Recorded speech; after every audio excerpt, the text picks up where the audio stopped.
জুবিন গাৰ্গৰ যিটো আদৰ্শ আজি সেই আদৰ্শৰ বিপৰীতেই সব কাম হৈ আছে। জুবিন গাৰ্গে তেওঁৰ শৰীৰতে মহাদেৱৰ টেটু বনোৱা আছে। তেওঁ এজন শিৱ ভক্ত আছিল। এতিয়া তেওঁক লগাই দিয়া হ'ল মোৰ জাতি নাই ধৰ্ম নাই। মোৰ জাতি নাই ধৰ্ম নাইটো কাঞ্চনজংঘা চিনেমাৰ এটা ডাইলগ। কিন্তু জুবিন গাৰ্গে এজন আমাতকৈ ডাঙৰ শিৱ ভক্ত আছিল। তেওঁৰ ইয়াত চাব শিৱৰ ডাঙৰ টেটু। ৰীতা চৌধুৰীৰ লগত সাক্ষাৎকাৰত চাব তেওঁ বুজাইছিল তেওঁ কিমান শিৱ পূজা কৰে। আৰু মোৰ লগত বহুত ফটো আছে য'ত জুবিনে মন্দিৰত পূজা কৰা। জুবিনকতো নাস্তিক বনাই দিলে বাওঁপন্থীসকলে। যি জুবিন নাছিল সেইটো জুবিন বনাব চেষ্টা কৰি থকা হৈছে। সেইকাৰণে বিজেপিয়ে ৰাজপথত নামিছে যাতে প্ৰকৃত জুবিনজন হেৰাই নাযায়। হুৰ হুৰ হুৰাই দে গান কোনে গাইছিলে? এতিয়া সেইবিলাকে যিবিলাকক জুবিনে নমতা অতিথি বুলি কৈছিলে তেওঁলোকে জুবিনৰ সমাধিত আহি ভিৰ কৰি আছে। কয় জুবিনৰ জাতি নাই ধৰ্ম নাই। জুবিনৰ শ্ৰাদ্ধ 13 দিনীয়া 11 দিনীয়া সম্পূৰ্ণ হিন্দু নিয়মতে হৈছে নে নাই হোৱা? গতিকে জাতি নাই ধৰ্ম নাইটো কোনে উলিয়ালে? এই গোটেই জুবিনৰ সন্মুখত লৈ সনাতন হিন্দু ধৰ্মক দুৰ্বল কৰিব বিচৰা হৈছে। গতিকে এই কথাবিলাক আমি একমাহ নোযোৱাৰ কাৰণে কোৱা নাছিলোঁ। এতিয়া আমি সকলোকে বিতৰ্কলৈ মাতিছোঁ যে আমাক দেখুৱাই দিয়ক জুবিনৰ ধৰ্ম নাছিল বুলি, জুবিনৰ জাতি নাছিল বুলি। কাঞ্চনজংঘা চিনেমাৰ এটা ডাইলগ তাক কিমান অপব্যৱহাৰ কৰি আছে বাওঁপন্থীসকলে আপোনালোকে চিন্তা কৰক।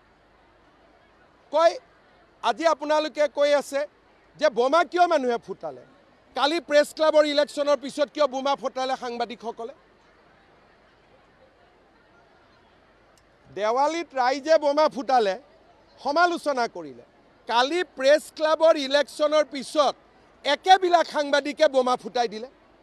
তাৰমানে হিন্দু ধৰ্মৰ নামত বোমা নুফুটাব আৰু আমাৰ যি মন যায় আমি তাকে কৰি থাকিম। ৰাজনীতি নহয়।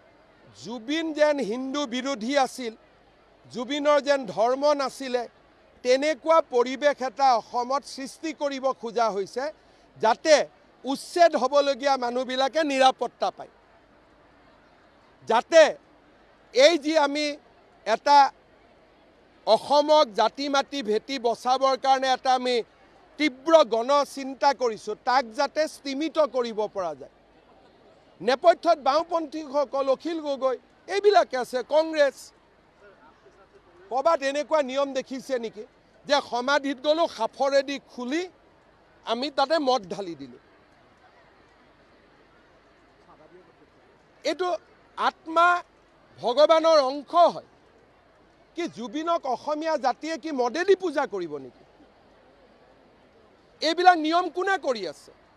যে জুবিনৰ বিষয়ে যাতে অহা 100 বছৰত এটা মানুহৰ মনত বিৰূপ মনোভাৱৰ সৃষ্টি হয়। 100 বছৰ পিছত নৱপ্ৰজন্মই জুবিনক কেনেকৈ চিনিব? জুবিনৰ গানেৰে নহয়, যেন জুবিন এজন মদ ভাল পোৱা ব্যক্তি আছিল। জুবিনৰ গানেদি আমি জুবিনক স্মৰণ কৰিম। জুবিনৰ সমাধিত সাফৰেৰে মদ ঢালি নহয়। আজি যোৱা 1 মাহত যোনে যি পাৰে তাকে কৰি আছে। ভাবিছে সকলো নীৰৱ হৈ যাব। আমাৰ নীৰৱতা এমাহৰ নীৰৱতা আছিলে। এতিয়া ঢালকচোন কোনোবাই অহাকালিৰ পৰা। মই জুবিনক কেতিয়াও মদৰ লগত পৰিচিত ব্যক্তি বুলি জানিব নিদিওঁ। জুবিনক মই মায়াবিনী হুৰ হুৰ হুৰাই দে গানেৰে সমৃদ্ধ এজন জাতীয় বীৰ হিচাপে জানাৰ বাবে আমি কাম কৰিম। এইবিলাক কি চলি আছে? এইবিলাক কি চলি আছে? কোনে চলাই আছে? অখিল গগৈয়ে পাল পাতি মানুহ পঠিয়ায়। কংগ্ৰেছে পাল পাতি মানুহ পঠায়। প্ৰচেষ্টা হ'ল যে জুবিনক এজন যেন তেওঁ মদক বাদ দি একোৱেই নাজানিছিল তেনেকুৱা ব্যক্তি হিচাপে প্ৰতিষ্ঠা কৰা। এইটো ভুল নকৰিব। জুবিনে মদ নাখাইছিল, খাইছিল যদিও কিবা দুখত খাব পাৰিব, কিবা কাৰণত খাব। আৰু মদ নোখোৱা জুবিনজনক মই লগ পাইছোঁ। এইটো কোনেও এনেকুৱা ধাৰণা নিদিব যে জুবিনে 24 ঘণ্টাই মদ খাই আছিলে। ভুল কথা হৈ আছে। জুবিনক অপমান কৰি থকা হৈছে।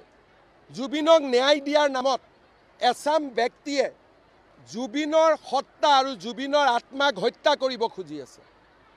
মদৰ সাফৰেদি মদ ঢালি দিয়া এইটো কি অসমীয়া সংস্কৃতি নেকি? এইবিলাকৰ এইটোতো কোনো সংস্কৃতি হ'ব নোৱাৰে। চাধাৰ টেমা দিয়া এইটো কি সংস্কৃতি নেকি?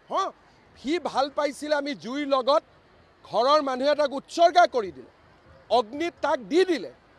অগ্নিয়ে তাৰ কাপোৰযোৰ লৈ ল'লে, অগ্নিয়ে তাৰ শৰীৰ লৈ ল'লে, অগ্নিয়ে যাক যাক ল'ব লাগে ঘৰৰ মানুহে চিন্তা কৰিছিল, দিলে, প্ৰজ্বলিত হৈ গুচি গ'ল।